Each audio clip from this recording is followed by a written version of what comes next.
ராமநாதபுரம் திருவாடானையில் வேப்பமரத்தில் மோதி விபத்திற்குள்ளான ஈச்சர் வாகனத்தில் சிக்கிக் கொண்ட ஓட்டுநரை சுமார் 2 மணி நேரம் போராடி தீயணைப்பு வீரர்கள் மீட்டனர். கூடுதல் தகவல்களை வழங்குகிறார் செய்தியாளர் பிரபுராவ். பிரபுராவ், வணக்கம். கூடுதல் விவரங்களை சொல்லுங்க.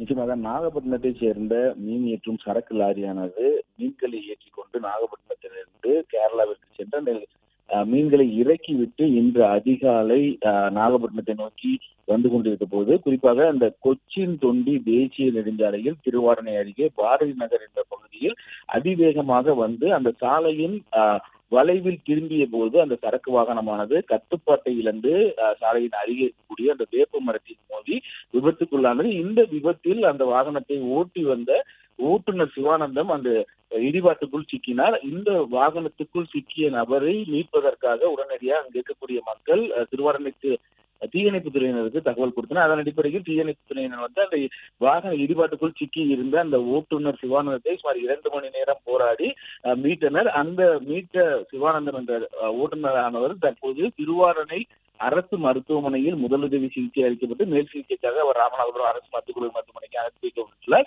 இந்த விபத்து தொடர்பாக திருவாரணை போலீசார் விசாரித்து வருகின்றனர். மேலும் இந்த விபத்தானது அதிகாலை நிகழ்ந்ததால் வேறு எதுவும் அப்பகுதியில் வரக்கூடிய வாகனங்கள் மீது மோதி விபத்து ஏதும் ஏற்படவில்லை. இருப்பினும் இந்த விபத்தானது ஏற்பட்டதை அடுத்து அதிகாலை நேரத்தில் அந்த பகுதியில் ஒரு பரபரப்பு ஏற்பட்டது.